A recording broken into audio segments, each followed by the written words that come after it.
Hi friends, welcome to Shweta Pakashala. ನಾನು ಇವತ್ತಿನ ದಿನ ನಿಮಗೆ ಕ್ಯಾರೆಟ್ ಪಲ್ಯ ಮಾಡುವ ವಿಧಾನವನ್ನು ಹೇಳ್ಕೊಡ್ತಾ ಇದ್ದೀನಿ ಫ್ರೆಂಡ್ಸ್. ಬನ್ನಿ ಫ್ರೆಂಡ್ಸ್, ಹೇಗೆ ಮಾಡೋದು ಅಂತ ನೋಡೋಣ. ತುಂಬ ಚೆನ್ನಾಗಿರುತ್ತೆ ಕ್ಯಾರೆಟ್ ಪಲ್ಯ, ತುಂಬ ಟೇಸ್ಟಿಯಾಗಿರುತ್ತೆ. ಹೇಗೆ ಮಾಡೋದಂತ ನೋಡೋಣ ಬನ್ನಿ. ನೋಡಿ ಫ್ರೆಂಡ್ಸ್, ನಾನು ಇಲ್ಲಿ ಮೇಲೆ ಸಿಪ್ಪೆ ತೆಗೆದ್ಬಿಟ್ಟು ಚೆನ್ನಾಗಿ ತೊಳೆದ್ಬಿಟ್ಟು ಚಿಕ್ಕ ಚಿಕ್ಕದಾಗಿ ಕಟ್ ಮಾಡ್ಕೊಳ್ತಾ ಇದ್ದೀನಿ. ನೋಡಿ, ಈ ರೀತಿಯಾಗಿ ಹಿಂದೆ ಮುಂದೆ ಇದೆಲ್ಲ ತೆಗೆದ್ಬಿಟ್ಟು ಚಿಕ್ಕ ಚಿಕ್ಕದಾಗಿ ಕಟ್ ಮಾಡ್ಕೊಳ್ತಾ ಇದ್ದೀನಿ. ಕ್ಲೀನಾಗಿ ತೊಳೆದ್ಬಿಟ್ಟು ನೋಡಿ, ಒಂದು ಅರ್ಧ kg ಅಷ್ಟು ಕ್ಯಾರೆಟ್ ಇದೆ. ನಾನು ಇಲ್ಲಿ ಒಂದು 3 ಈರುಳ್ಳಿ ಕಟ್ ಮಾಡ್ಕೊಂಡಿದ್ದೀನಿ, ಹಸಿಮೆಣ್ಸಿಕಾಯಿ ತೊಗೊಂಡಿದ್ದೀನಿ, ಕರಿಬೇವು ಸೊಪ್ಪು ತೊಗೊಂಡಿದ್ದೀನಿ, ಕೊತ್ತಂಬರಿ ಸೊಪ್ಪು ತೊಗೊಂಡಿದ್ದೀನಿ. ಖಾರಕ್ಕೆ ಅನುಗುಣವಾಗಿ, ಇದು ಖಾರ ಇಲ್ಲ ಅದಕ್ಕೋಸ್ಕರ ನಾನು ಜಾಸ್ತಿ ತೊಗೊಂಡಿದ್ದೀನಿ. ಖಾರ ಇದ್ದರೆ ಒಂದು 4ರಿಂದ 5 ಆದರೆ ಸಾಕು. ನೋಡಿ, ನಾನು ಇಲ್ಲಿ ಒಂದು ಬಾಣಲೆ ಇಟ್ಟಿದ್ದೀನಿ, ಅದು ಬಿಸಿಯಾಗಿದೆ. ಇವಾಗ ನಾನು 5ರಿಂದ 6 ಸ್ಪೂನು ಎಣ್ಣೆ ಹಾಕೊಳ್ತಾ ಇದ್ದೀನಿ. ಎಣ್ಣೆಲ್ಲೇ ಫ್ರೈ ಮಾಡೋದ್ರಿಂದ ಸ್ವಲ್ಪ ಎಣ್ಣೆ ಜಾಸ್ತಿನೇ ಬೇಕಾಗುತ್ತೆ ಫ್ರೆಂಡ್ಸ್. ನೋಡಿ, ಎಣ್ಣೆ ಬಿಸಿ ಆಗ್ತಾ ಇದೆ.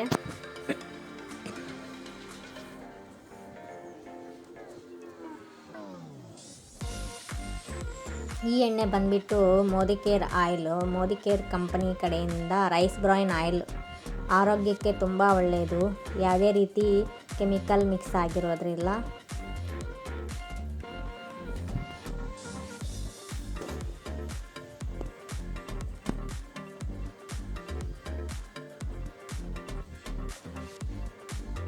ನೋಡಿ, ಎಣ್ಣೆ ಬಿಸಿ ಆಗಿದೆ.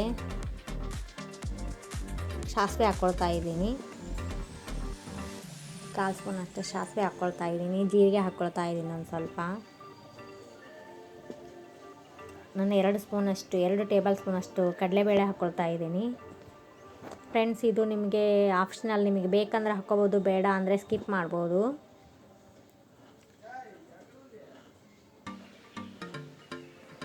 ಕ್ಯಾರೆಟ್ ಪಲ್ಯ ತಿನ್ನುವಾಗ ಅವಾಗವಾಗ ಕಡಲೆಬೇಳೆ ಬರ್ತಾಯಿದ್ರೆ ತಿನ್ನಲಿಕ್ಕೆ ತುಂಬ ಟೇಸ್ಟಿಯಾಗಿರುತ್ತೆ, ತುಂಬ ಇಷ್ಟ ಆಗುತ್ತೆ ತಿನ್ನಲಿಕ್ಕೆ.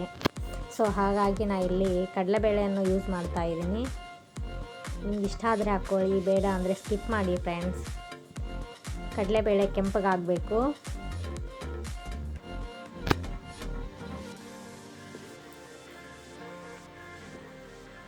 ತುಂಬ ಈಸಿಯಾಗಿ ಸರಳವಾಗಿ ಮಾಡುವಂಥ ಪಲ್ಯ. ಕಟ್ ಮಾಡ್ಕೊಂಡಿರ್ತಕ್ಕಂಥ ಹಸಿಮೆಣಸಿಕಾಯಿ, ಕರಿಬೇವು ಸೊಪ್ಪು ಮತ್ತು ಈರುಳ್ಳಿಯನ್ನು ಹಾಕ್ಕೊಳ್ತಾ ಇದ್ದೀನಿ.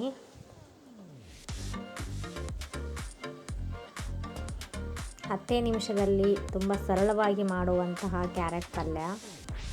ಮನೆಯಲ್ಲಿ ಮಾಡಿಕೊಡಿ, ಎಲ್ಲರೂ ತುಂಬಾ ಇಷ್ಟಪಟ್ಟು ತಿಂತವ್ರೆ. ಬೇಯಲಿಕ್ಕೆ ಬಿಡೋಣ.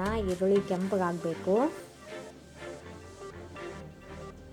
ನೋಡಿ, ಬೆಂದಿದೆ, ಕೆಂಪಗಾಗಿದೆ ಈರುಳ್ಳಿ. ಹಸಿಮೆಣಸಿಕಾಯಿ ಸಹ ಬೆಂದಿದೆ. ಸೊ ಇವಾಗ ನಾನು ಕಟ್ ಮಾಡ್ಕೊಂಡಿರ್ತಕ್ಕಂಥ ಕ್ಯಾರೆಟ್ನ ಹಾಕ್ಕೊಳ್ತೀನಿ. ನೋಡಿ, ಎಷ್ಟು ನೀಟಾಗಿ ಕಟ್ ಮಾಡಿ, ಎಷ್ಟು ಚೆನ್ನಾಗಿ ಕಾಣ್ತಾ ಇದೆ.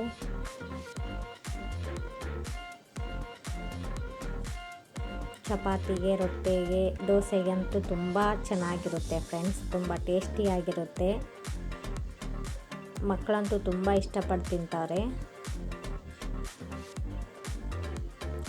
ಕ್ಯಾರೆಟ್ ಬಂದುಬಿಟ್ಟು ಆರೋಗ್ಯಕ್ಕೆ ತುಂಬ ಒಳ್ಳೆಯದು. ಸೊ ಹಾಗಾಗಿ ಯಾವಾಗವಾಗ ಕ್ಯಾರೆಟ್ ಪಲ್ಯ ತಿಂತಿದ್ರೆ ಆರೋಗ್ಯವಾಗಿರೋದಕ್ಕೆ ಸಾಧ್ಯವಾಗುತ್ತೆ. ನೋಡಿ, ಚೆನ್ನಾಗಿ ಮಿಕ್ಸ್ ಮಾಡಿದ್ದೀನಿ. ಇವಾಗ ರುಚಿಗೆ ತಕ್ಕಷ್ಟು ಉಪ್ಪು ಹಾಕ್ಕೊಳ್ತಾ ಇದ್ದೀನಿ. ನೋಡಿ,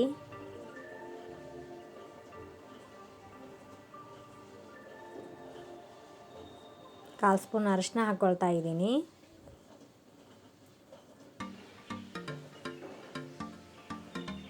ಮಿಕ್ಸ್ ಮಾಡ್ಕೋಬೇಕು ಚೆನ್ನಾಗಿ. ಮಿಕ್ಸ್ ಮಾಡ್ಕೊಂಬಿಟ್ಟು ಮತ್ತೆ ಬೇಯಲಿಕ್ಕೆ ಬಿಡೋಣ ಫ್ರೆಂಡ್ಸ್. ನಾನು ಇಲ್ಲಿ ಹಸಿಮೆಣಸಿಕಾಯಿ ಯೂಸ್ ಮಾಡಿದ್ದೀನಿ, ಬೇಕಾದರೆ ಖಾರ ಪುಡಿಯನ್ನು ಯೂಸ್ ಮಾಡ್ಬೋದು, ತುಂಬ ಚೆನ್ನಾಗಿರುತ್ತೆ.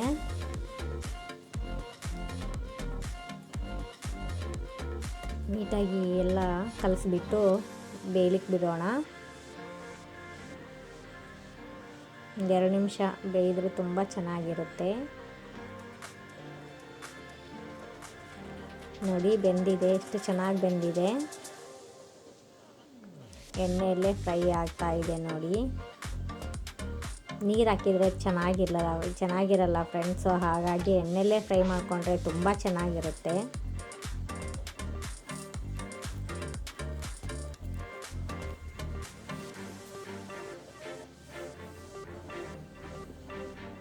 ಕೊತ್ತಂಬರಿ ಸೊಪ್ಪು ಹಾಕ್ಕೊಳ್ತಾ ಇದ್ದೀನಿ. ಮಿಕ್ಸ್ ಮಾಡ್ಕೋಬೇಕು ನೀಟಾಗಿ.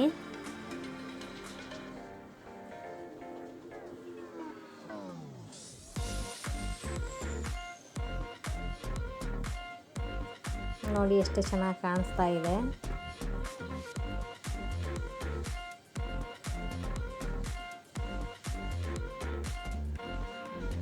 ಎರಡು ನಿಮಿಷ ಬೇಯಲಿಕ್ಕೆ ಬಿಡೋಣ ಮತ್ತೆ ಇವಾಗ. ನೋಡಿ ಬೆಂದಿದೆ, ಎಷ್ಟು ಚೆನ್ನಾಗಿ ಬೆಂದಿದೆ ನೋಡಿ. ಇವಾಗ ನಾನು ಹಸಿ ಕೊಬ್ಬರಿ ತುರಿದ್ಬಿಟ್ಟು ಹಾಕ್ಕೊಳ್ತಾ ಇದ್ದೀನಿ.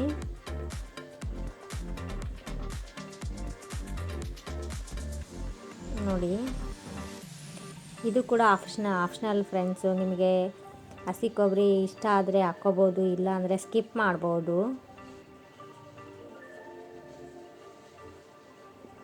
ನೋಡಿ ಎಷ್ಟು ಚೆನ್ನಾಗಿ ಕಾಣಿಸ್ತಾ ಇದೆ.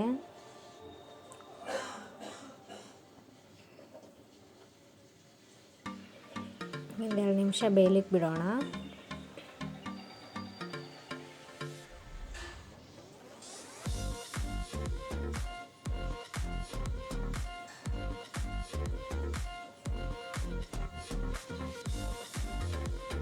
ನೋಡಿ ಫ್ರೆಂಡ್ಸ್, ಆಗಿದೆ ಆಲ್ಮೋಸ್ಟ್ ಕ್ಯಾರೆಟ್ ಪಲ್ಯ.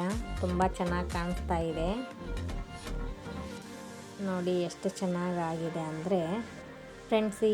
ಈ ರೆಸಿಪಿ ನಿಮಗೆ ಇಷ್ಟ ಆದಲ್ಲಿ ಲೈಕ್ ಮಾಡಿ, ಶೇರ್ ಮಾಡಿ. ಹಾಗೆ ಹೊಸ್ದಾಗಿ ನೋಡುವಂಥ ಸಬ್ಸ್ಕ್ರೈಬ್ ಮಾಡ್ಕೊಂಡು ನೋಡ್ಕೊಳ್ಳಿ. ನೀವು ಸಬ್ಸ್ಕ್ರೈಬ್ ಮಾಡೋದ್ರಿಂದ ನಮಗೆ ಇನ್ನೂ ಒಳ್ಳೊಳ್ಳೆ ರೆಸಿಪಿಗಳನ್ನು ಮಾಡೋಕ್ಕೆ ಇಂಟ್ರೆಸ್ಟ್ ಬರುತ್ತೆ. Thank you very much.